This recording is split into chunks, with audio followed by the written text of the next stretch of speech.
नमस्ते प्यारे बच्चों। तो आप लोगों को आपके स्कूल में ब्रज कोर्स की ये 2 बुकें दी गई हैं।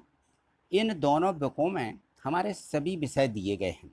तो देखिए, इसके पहले हमें दक्षता उन्नयन की जो बुकें दी गई थी वो आपने कंप्लीट करके जमा कर दी होंगी। अब आपको ये जो 2 बुकें दी गई हैं इनको भी हमें समझना है। तो आइए समझते हैं हम। इसमें जो हिंदी दी गई है ये कक्षा 8 की हिंदी है। यहाँ देखेंगे हम इसको।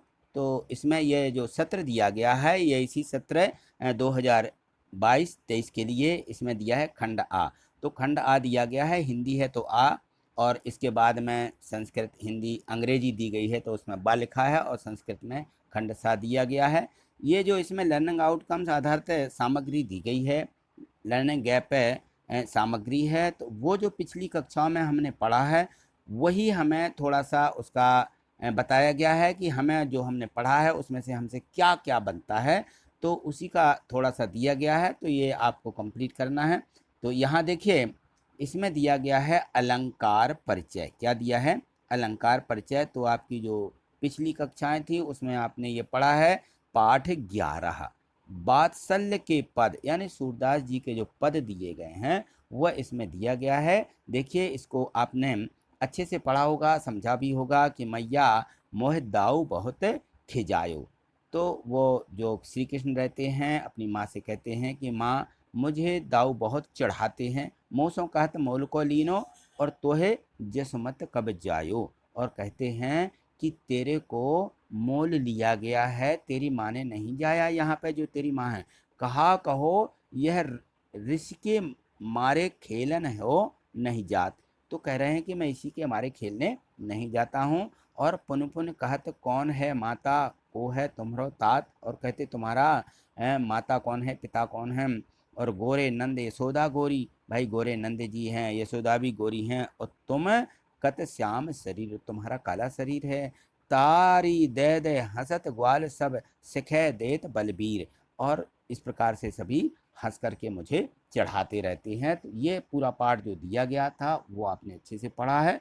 चलिए देखिए, इसमें आगे देखें तो ये जो पाठ दिया गया है इस पाठ में पूछा गया है कि माँ वर्ण की आवृत्ति। देखिए, पद की प्रथम पंक्ति जो दी गई है इसमें रेखांकित शब्दों के प्रारंभ में किस वर्ण की आवृत्ति होती है, द्वितीय पंक्ति में किस वर्ण की आवृत्ति है, तृतीय पंक्ति में किस वर्ण की, चतुर्थ पंक्ति और ये यहाँ पे जो सभी पंक्तियाँ दी गई हैं।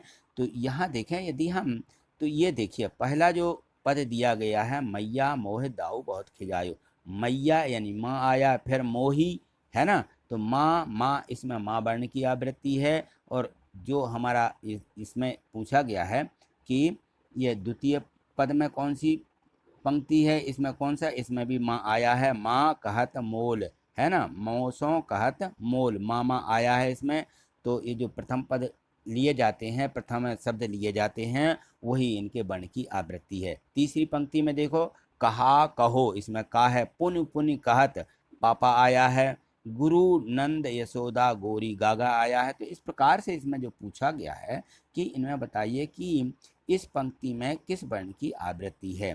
ठीक है ना। तो इसमें देखो ये माँ वर्ण की, इसमें का वर्ण की, और पुन पुन दे दे, ऐसे चौथी और छठी पंक्ति में 2 बार कौन से शब्द प्रयुक्त हुए हैं। तो इस प्रकार से हमें इन शब्दों को बताना था। तो इन लोगों ने एक उदाहरण के माध्यम से भी इनको बता दिया है। चलिए आगे देखिए, इसमें गतिविधि दी गई हैं अभ्यास के लिए। तो यहाँ देखो रिक्त स्थान दिए, खाली स्थान जो दिए गए हैं इनको हमें भरना है। क्या दिया है रिक्त स्थानों में? इनमें दिया है, ये अभ्यास 1 है कि रिक्त स्थानों की पूर्ति कीजिए।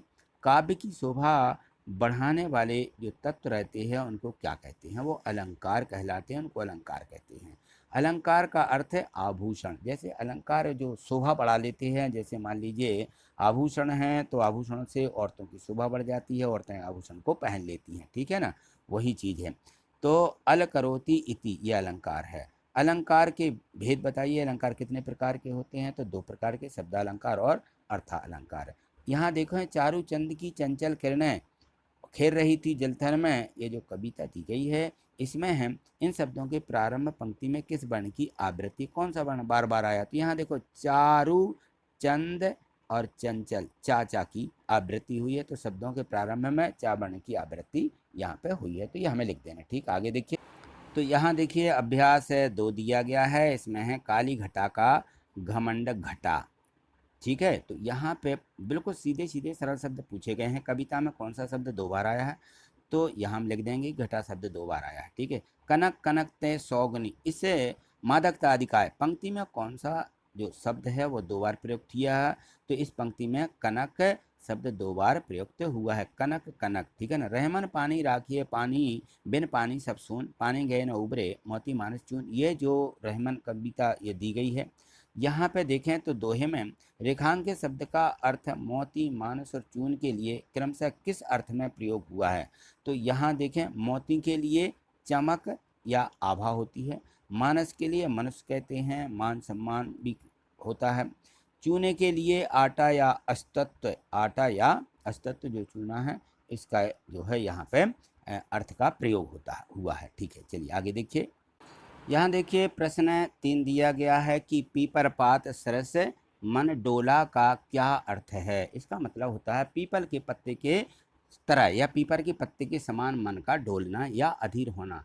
कैसे, जैसे मान लो पीपर के पत्ते की बहुत बड़ी डंठल होती है और वह जो है थोड़ी सी हवा चलती है तो वह जो है हिलते ही रहते हैं। इस प्रकार हमारा मन रहता है, पीपर के पत्ते की तरह हमारा मन भी क्या रहता है, बिल्कुल यहाँ वहाँ भागता रहता है। ठीक है, चलिए आगे देखिए। इसमें दिया है अभ्यास 3। इस अभ्यास में 3 में जो दिया गया है यहाँ पे देखिए कुछ दोहे लिखे गए हैं कि इसमें लिखा है बड़े बड़ाई ना करें, बड़े ना बोलें बोल, और हीरा सुख से कब कहे लाख टका मेरा मोल।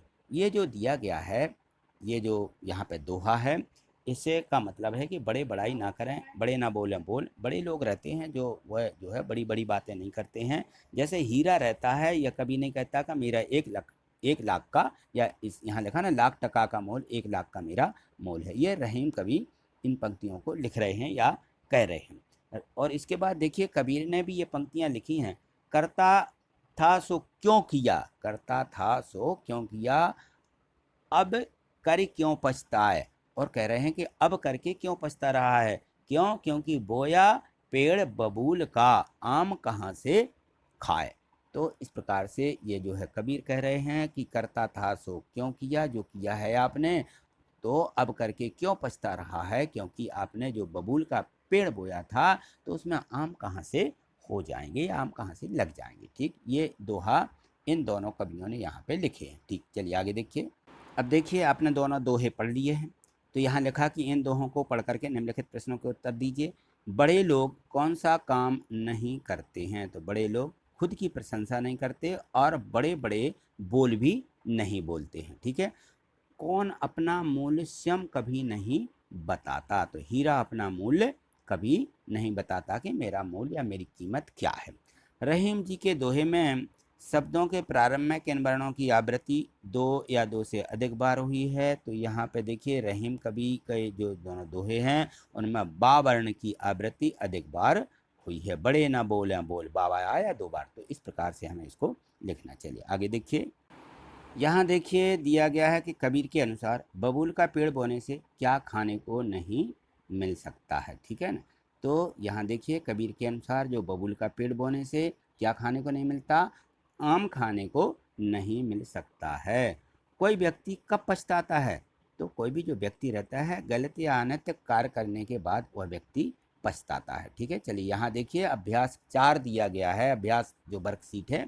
यहाँ देखें तो दिए गए कबीर के दोहे की प्रथम पंक्ति में किस वर्ण की आवृत्ति हुई है, तो कबीर के जो प्रथम दोहा है उसमें का वर्ण की आवृत्ति हुई है। ये हमें दोहों को पढ़ करके लिखना है। चलिए आगे देखें। तो प्रश्न दूसरा दिया गया है, कबीर के दोहे की दूसरी पंक्ति में किस वर्ण की आवृत्ति है, तो जो कबीर का दूसरा दोहा दिया गया है उसमें कबीर के इस दोहे की पंक्ति में इसमें बा वर्ण की आवृत्ति हुई है। प्रथम दोहा में का वर्ण की और इसमें बा वर्ण की आवृत्ति है। कविता में शब्दों के प्रारंभ या अंत में एक ही वर्ण की आवृत्ति का क्या प्रभाव पड़ता है, उससे क्या होता है, काव्य की शोभा बढ़ जाती है।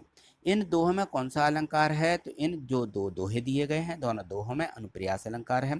अनुप्रास अलंकार की यहाँ पे परिभाषा लिखना है, तो ये देखिए कि किसी पंक्ति में किसी वर्ण की आवृत्ति 2 या 2 से अधिक बार होती है, 2 या 2 से अधिक बार, तो वह अनुप्रास अलंकार कहलाता है। ठीक है, यह अलंकार की जो है इस प्रकार से परिभाषा लिखनी है। चलिए आगे देखिए।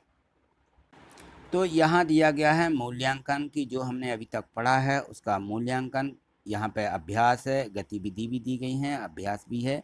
तो यहाँ देखते हैं हम, इसमें दिया गया है, आगे देखिए। इस पाठ में मूल्यांकन में हमें एक इस गौरैया की कविता दी गई है। इस कविता को देखिए और इसको पढ़िए। इसमें दिया है कि मटमैले आंगन में फुदक रही गौरैया, कच्ची मिट्टी की दीवारें, घास पात का छाजन, मैं अपना नीड़ बनाया। किससे? घास पात का छाजन से क्या बनाती है? नीड़। और तिनके तिनके चुन चुन, यहाँ कहाँ से तू आ बैठी हरियाली की रानी, जी करता है तुझे चूम लूं ले लूं मधुर बलैया। और मटमैले आंगन में फुदक रही गौरैया, ये गौरैया की कविता दी गई है। नीलम की सी नीली आंखें सोने से सुंदर पर, अंग अंग में बिजली सी भर, और फुदक रही तू फरफर, फूल नहीं समाती तू तो, और मुझे देख हैरानी, आज तुझको बहन बना लूं और बनूं मैं मैया, फुदक रही गौरैया। ठीक है, मटमैले आंगन में फुदक रही गौरैया। तो ये जो कविता दी गई है, इस कविता के आधार पर अब हमें प्रश्नों के उत्तर देना है। तो यहाँ देखिए, ये जो प्रश्न दिए गए हैं, प्रश्न नंबर 1, कविता में कवि ने किस पक्षी का वर्णन किया गया है? तो यह कविता में कवि ने गौरैया पक्षी का वर्णन किया है, ये लिख देना है। कवि ने गौरैया की आंखों की तुलना किससे की है? कवि ने गौरैया की आंखों की तुलना नीलम से की है। ठीक है ना। और उसके आंखों की तुलना किससे की है? उसके जो पंख रहते हैं, पंखों की तुलना किससे की है? तो पंखों की जो तुलना है वो सोने से की है, सोने जैसी आंखें। और हम तुलना जो है किसी से किसी की कैसे करते हैं और क्यों करते हैं? किसी से किसी की तुलना श्रेष्ठता दर्शाने के लिए करते हैं कि बहुत अच्छा व्यक्ति है, श्रेष्ठ व्यक्ति है, उसकी श्रेष्ठता दर्शाने के लिए। श्रेष्ठता अच्छे से लिख लीजिए, ये श्रेष्ठता गलत लिखा है, श्रेष्ठता क्या लिखना है यहाँ पे? श्रेष्ठता दर्शाने के लिए हम उसकी तुलना करते हैं कि यह व्यक्ति वैसा है। ठीक है ना। तुलना करने वाले अलंकार को क्या कहते हैं? जो तुलना करने वाला अलंकार होता है उसको कहते हैं उपमा अलंकार। ठीक, आगे देखिए।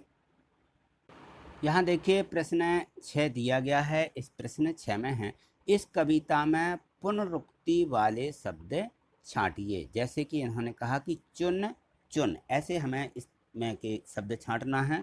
तो यहाँ देखिए, यहाँ हम लिख देंगे, इसमें आया है तिनके तिनके, तिनके तिनके, ये भी पुनरोक्ति हुई है इस शब्द की, तिनके तिनके। ठीक है, ये तिनके तिनके लिख दीजिए।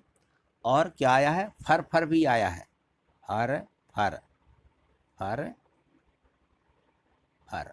और तीसरा भी लिख दीजिए, अंग अंग, ये भी इसमें आया है, अंग अंग सी, अंग सॉरी गा लिखना है, अंग अंग, ये यहाँ पे लिख दीजिए, अंग अंग। ठीक है। और है इसमें, इस कविता में जहाँ तुलना के लिए सी से शब्द आए हैं उन अंशों को लिखिए। जैसे यहाँ पे लिखा है कि अंग अंग में बिजली सी। ठीक है ना। तो यहाँ पे जो शब्द आया है अपन यहाँ लिख देंगे नीलम की सी, ये भी शब्द इसमें आया है, नीलम की सी, नीलम की सी, ये लिख देना है, नीलम की सी, नीलम की सी।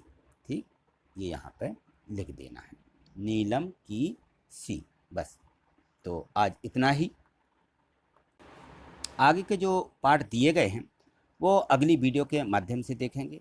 आगे देखने के लिए आप जो है चैनल को सब्सक्राइब करके रखिए और वीडियो को लाइक करते जाइए। देखिए, तो ये देखिए, यदि चैनल सब्सक्राइब नहीं किया होता है तो ये रेड से दिखता रहता है, और यदि चैनल को हम सब्सक्राइब कर लेते हैं यानी इसको क्लिक कर लेते हैं तो इसका रंग बदल जाता है और ये लाइक का चिन्ह रहता है। यदि वीडियो पसंद आती है तो इसको हमें क्या करना है? क्लिक कर देना। देखिए, मैं इसको जैसे ही क्लिक कर देता हूँ चैनल को सब्सक्राइब कर लिया, चैनल को हमने ऐसे क्लिक कर दिया तो बेल आइकन एक घंटी आती है नोटिफिकेशन के लिए कि आप जैसे वीडियो अपलोड होती है तो नोटिफिकेशन चाहते हैं, यानी आपको नोटिफिकेशन मिल जाएंगे।